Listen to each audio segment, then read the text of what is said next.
Big Brother Brasil, ele acabou de acabar. E assim, cara, eu já tô com saudade, tá ligado? Obviamente eu dei uma farmadinha lá no Guiana TV. Se quiser dar uma passadinha lá, eu acho que você não vai se arrepender. Mas você que sabe. Mas enfim, esse BBB, além de muita treta e muita maluquice, aconteceu algumas coisas paias. Algumas pessoas foram expulsas do BBB, né? E uma delas foi o Pedro, que provavelmente 99% de vocês vai conhecer. O Brasil inteiro conheceu o cara e não de uma forma boa. Pra quem não sabe quem é o Pedro do BBB, ele foi um participante desse ano e que ele assediou uma garota lá dentro do programa. Obviamente ele foi expulso do programa, mas aí me levantou uma questão. Será que já aconteceu esse tipo de coisa, ou pior, em outros reality shows? Então é sobre isso o vídeo hoje. São acontecimentos perturbadores que rolaram em reality shows, tanto com participantes, quanto acontecimentos com mais de um participante. Então eu separei 3 casos bem interessantes pra gente estar vendo aqui nesse vídeo hoje. Então não vacila, já se inscreve aqui no canal, dá um likezinho aqui, gente. Pelo amor de Deus, ajuda aqui a gente a chegar aos 1000 inscritos, viu? Tô precisando muito da ajuda de vocês. O primeiro do nosso vídeo aqui é o Justin Sebic. Não sei pronunciar muito bem. O Justin Sebic foi participante do Big Brother 2, que é o Big Brother dos Estados Unidos. E esse programa aconteceu no ano de 2001. O Justin foi participante do Big Brother 2 lá dos Estados Unidos. E adivinha? Esse cara foi expulso em 10 dias de programa. Yesterday, producers expelled one of 12 house guests for breaking the rules. Justin, the bartender from Bayonne, New Jersey, threatened house guests with violence and physical intimidation. It was a violation of one of the most serious rules of the house. As you will soon see, Justin's threatening behavior continued, as did the concerns of his housemates for their own safety. É isso mesmo, em 10 dias ele foi expulso do programa por conta de atitude agressiva, intimidação, com todos os participantes assim do programa. Pra você ter uma ideia, tem um clipe dele que ele tenta simplesmente tacar uma garrafa de vinho numa cesta de basquete, cara. No, dude, don't. That's why I need you for that. Don't break it. Wait No. Justin, no. Don't do it. Will? I had to convince him twice not to smash a damn wine bottle on the basketball court. Ele só não taca o negócio porque o outro maluco ficou lá puxando a orelha dele. Mas enfim, todo mundo já tava entendendo que ele era um problema pra casa e a maioria das pessoas ali já não estavam muito bem com ele. Algumas já estavam até entendendo que ele poderia ser um risco, inclusive, pra casa, né? Tem inclusive umas cenas que ele fala umas parada muito absurda do tipo, não pode nada, não pode fazer A, não pode fazer B, não pode fazer C. E aí ele fala uma parada sobre, eu não posso nem forçar alguém. Tipo, the fear is that somebody in there is going to get popped. Whenever I get caught in here, it's always a matter of like me getting like thrown off the show. It's like, Justin, you can't beat nobody up, or Justin, you can't like sexually force yourself on somebody, or like Justin, you can't like intimidate nobody. Porra de pensamento doente é esse, cara? Enfim, na noite em questão, ele tava sozinho com uma das participantes do programa, que se chama Krista Stegall. E assim, aparentemente estavam na parte da cozinha lá, ela tava em cima de um balcão deitado, e ele tava de pé, e eles estavam lá se beijando. Até aí, na moral, normal, todo BBB tem isso, tá ligado? As pessoas se pegam, ok. Só que ele começa com uma atitude muito estranha. Primeiro de tudo, chega um momento que ele sai de perto dela, ele pega, sabe aquelas pás que viram como se fosse um lixinho? Ele pega uma dessas e finge que vai acertar a cabeça dela. E fala algo do tipo, e se eu acertasse isso na sua cabeça? E se eu arrebentasse a sua cabeça? Alguma coisa desse tipo. For the producers was the incident Tuesday night in the kitchen. Krista was intoxicated. They started to kiss. Hey, Mom, I don't like O.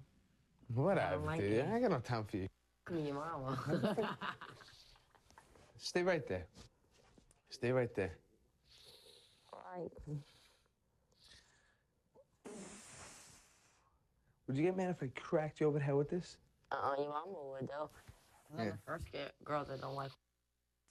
For real? Say your mom would love me. E aí a parada já começa a ficar bem estranha, né? O cara ele começa meio que ameaçar na brincadeira e você já começa a achar meio cabreiro tudo isso, né? Porque ele tem esses comentários meio estranhos desde o início do programa. E aí um cara que desde o início do programa ele já vem trazendo tendências meio psicopatas, na verdade, e você ouve ele falando isso pra uma mulher, simula fazer isso, você já fica assim, meio assustado, né? Só que piora, porque depois disso eles continuam ali, meio que se beijando e tal. E aí ele dá a volta no balcão e ele abre uma das gavetas e pega uma faca. Sim, o cara pegou uma faca, mano. Ele pegou uma faca. E adivinha o que ele fez com a faca? Cara, ele foi lá, chegou perto da Krista e botou a faca no pescoço dela. Would you get mad if I killed you? At this point, Justin picked up a large kitchen knife and repeated to an intoxicated Krista, "Seriously, would you get mad if I killed you?" He put the knife to Krista's throat as they kissed. He then took the knife away momentarily. With Krista's encouragement, he put the knife back to her neck. They kissed again, and then he returned the knife to its drawer. E lembrando que assim, tanto ele quanto ela estavam bêbados. Obviamente não justifica o que ele fez. Eu tô falando mais isso por conta da Krista, porque ela também estava extremamente bêbada e ela não tinha noção da situação e da real gravidade do que estava acontecendo ali. Tanto que ela não se importa tanto com o que ele faz a seguir. Ele pega a faca e coloca no pescoço dela e pergunta pra ela: "E se eu te matasse agora? Você ia ficar chateada comigo?" E começa a beijar ela. Isso acontece 2 vezes e eles ficam ali um tempo depois conversando. Would you get mad if I killed you? Tipo assim, cara, numa dessa já tinha corrido, tá ligado? Só que eu entendo, ela tava alcoolizada, ela não tinha noção do que ele guarda a faca e nada acontece ali de muito ruim, sabe? Ele fica ali meio que conversando com a Krista, passando um tempo ali com ela, até que chamam ele pro confessionário. At this point, Justin was called into the diary room. Justin, please go to the diary room. Oh, boy. Oh, boy. We got problems. We got problems. I think it might have been a knife to your neck. E aí sim, decretam que ele foi expulso do Big Brother 2. After a lengthy consultation with the show's psychologist, producers were left with no choice but to expel Justin to protect the safety of the house guests. E assim, cara, eu acho que ele devia ter sido expulso muito tempo antes, tá ligado? Não simplesmente agora, depois de... Até porque tinha acontecido muitas coisas até culminar de fato na expulsão dele. I do get that other one tomorrow, you know, the one I'm gonna give the black eye to do. If I get her, bro, you guarantee you hear her scream, because I'm gonna do a doggy style, I'm gonna give her such a kidney shot. I definitely feel that he was threatening and he could have caused bodily injury to me or somebody else in here. That should do it. You know.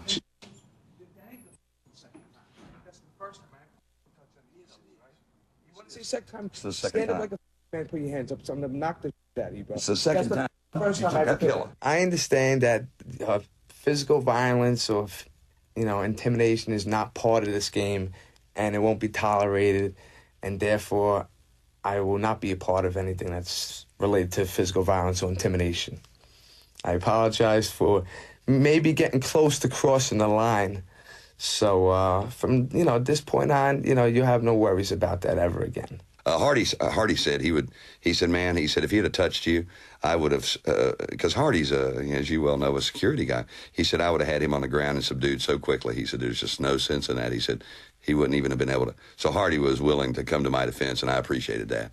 He scared me. I think he scared everybody in here at some point in time. I don't need to put up with that bullshit living with a damn third grader. A dangerous third grader. He's a threat to everyone around him.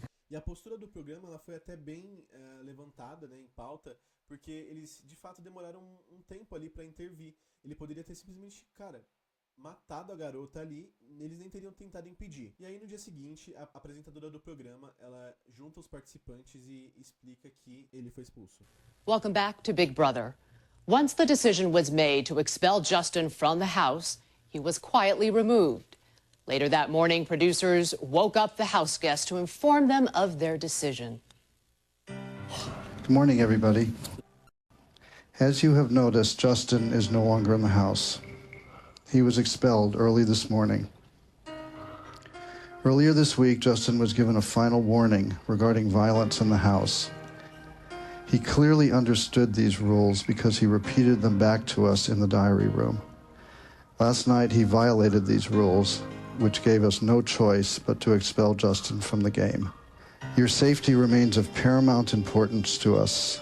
This decision was a difficult one for all of us, but in the end, your safety and well-being came first. E aí você acha que acabou? Não, porque assim, ele foi expulso, mas anos depois ele foi preso por ter agredido a namorada dele. Pois é, né? Quem diria? Tem pena de ganso, tem bico de ganso, tem pata de ganso e vai ser o quê? Infelizmente pra ex-namorada dele, ele quebrou o tornozelo dela e ela foi encontrada também com vários hematomas de enforcamento no pescoço dela. Ela sobreviveu, mas se machucou legal. E aí um ano depois, em 2002, a Krista ela foi e processou a emissora por negligência, cara, porque como você deixa simplesmente um cara maluco desse passar e entrar no programa? E ela pede indenização pro programa sobre todo o gasto psicológico que ela teve, né? E ela processou. Mas eu não encontrei na internet uma resolução total desse caso. Eu não sei se ela ganhou ou não o processo. Mas eu espero muito que ela tenha ganhado e que ela tenha tirado uma grana com isso. Um adendo aí, uma reviravolta nesse programa também, que sinceramente é bem estranho. A Krista, ela se noiva dentro do programa. Acaba que ela não se casa de verdade quando ela sai do programa. Acaba que eles se separam de qualquer forma. Mas é muito doido, né? Tipo, ela quase foi morta por um maluco lá dentro. Ainda assim, ela noivou. Enfim, vamos pro próximo. Godfrey Gao. O Godfrey era um ator asiático, tá? Ele era taiwanês e canadense, tá? Tinha dupla nacionalidade. Ele era muito conhecido lá na Ásia e também bem conhecido aqui no Ocidente. Ele participou de diversos dramas chineses e taiwaneses, mas o que mais marcou a carreira dele como ator foi ele participar do filme Cidade dos Ossos, atuando como Magnus Bane. Ele também foi o primeiro modelo asiático a posar por uma campanha da Louis Vuitton. Então assim, o cara era gigante, tá ligado? Ele era muito famoso, principalmente lá na Ásia. Em 2019, ele era visto como um dos principais galãs, um dos principais atores asiáticos em ascensão, tá ligado? Ele tinha 35 anos e a carreira dele tava voando, tanto na moda quanto também como ator. Nesse mesmo ano, ele inventou de participar de um programa chamado Chase Me. Esse era aquele típico reality show de esporte, tá ligado? Que tem aquelas provas de resistência e coisas desse tipo. Basicamente era isso. Os participantes, tanto anônimos quanto os famosos, participavam de provas extensas e extremamente exaustivas. Muitas vezes as provas elas começavam tipo assim, no início da manhã e iam até o final da noite, até madrugada. E assim, desde essa época já tinha algumas controvérsias. Esse programa sempre tinha umas provas muito exageradas e muito exaustivas pra qualquer pessoa. A crítica era muito mista, tá? Tinha pessoas que gostavam, mas tinha pessoas que odiavam. Muitos veículos falavam muito dessa questão de ser provas extremamente exaustivas e de forçar muito o corpo. E o Godfrey, ele era um dos atores assim em ascensão, como eu tinha falado, né? E ele era um dos maiores galãs asiáticos da época. O cara tava voando, basicamente. E infelizmente ele decidiu participar desse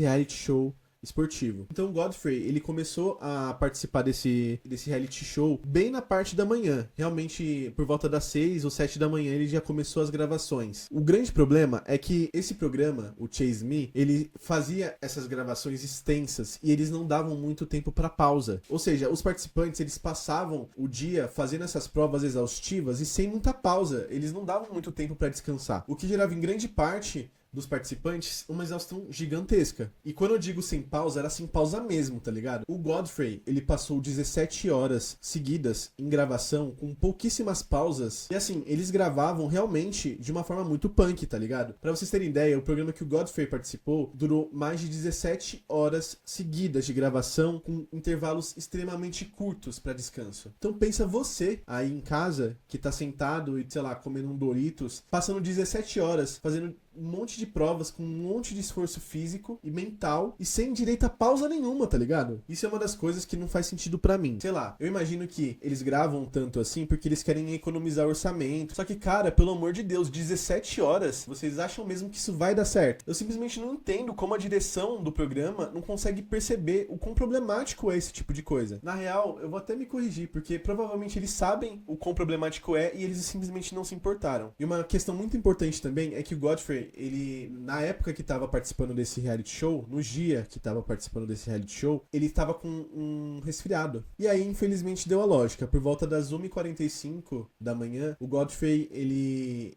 é gravado, correndo ali. E, infelizmente, essa é a última gravação que nós temos dele vivo.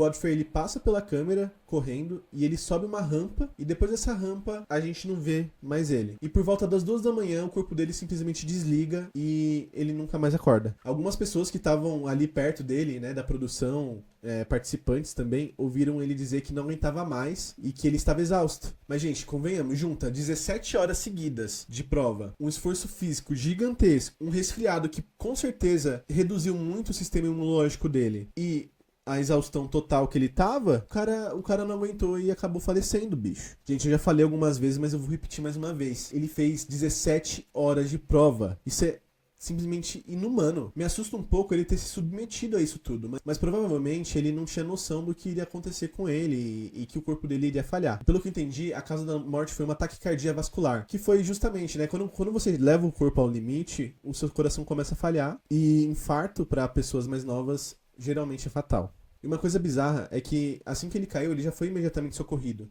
e ficaram 3 horas tentando reanimar o cara, e não conseguiram. Esse próximo caso, ele é diferente dos outros dois, no sentido tanto da premissa do reality, quanto também no acontecimento. O nome do reality show era Dropped. Muito provavelmente vocês já viram, sei lá, Largados e Pelados na TV. A premissa é muito parecida, que é aquele tipo de reality show de sobrevivência. Basicamente eles pegam, colocam pessoas dentro da floresta ou algo do tipo e deixam as pessoas sobrevivendo ali, sozinhas na floresta. A premissa desse reality era a mesma, só que com a diferença que eles queriam pegar atletas de alto nível, que participavam de campeonatos em lugares controlados, e botar eles para sobreviver em ambientes que não são controlados. A premissa em si do reality show é até interessante, inclusive eu provavelmente assistiria. Só que aconteceu uma parada muito zoada antes mesmo de começar o reality. No dia 9 de março de 2015, se juntaram todos eles, né, para alçar voo pro local que eles iriam realmente sendo deixados, né, para sobreviver. Eles iam pro norte da Argentina, na província de La Rioja. E aí 2 helicópteros, né, juntos decidiram alçar voo. A intenção era o quê? Eles queriam que o helicóptero principal ficasse no meio, né, alçando o voo, e que o helicóptero secundário com a equipe rondasse o helicóptero, né, com os participantes para fazer uns takes ali e mostrar, né, o helicóptero com os participantes e tudo mais, aquela coisa normal que normalmente reality tem mesmo. A questão foi que os pilotos, eles perderam um pouco da noção da proximidade. Então quando eles alçaram o voo e eles foram fazer a manobra pra gravação, os 2 helicópteros, infelizmente, bateram um com o outro, as hélices começaram a se bater, eles perderam o controle e os 2 helicópteros caíram. Nesse helicóptero tinha 3 estrelas francesas. Os atletas eram Florence Artaud, que era uma lenda na vela, a nadadora campeã olímpica Camille Muffat e o boxeador olímpico Alexis Vistini. Eram 10 pessoas no total. 2 pilotos, os 3 atletas e 5 pessoas da produção. Infelizmente, todos eles vieram a óbito. Nos laudos periciais, depois, né, do ocorrido, eles perceberam que, assim, não teve nenhum tipo de falha mecânica.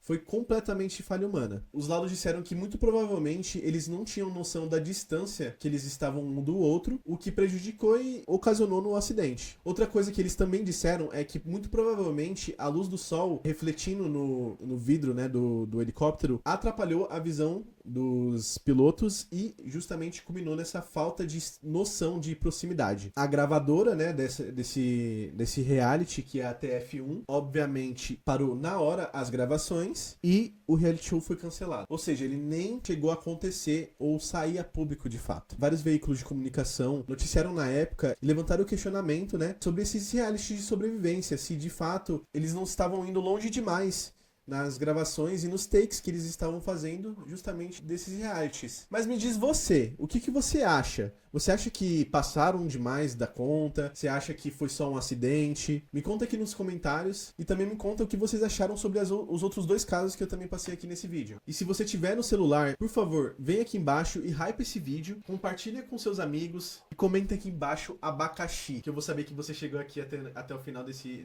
vídeo. E é isso, gente. Espero que vocês tenham gostado. Eu sou o Gui, um beijo. Tchau, tchau.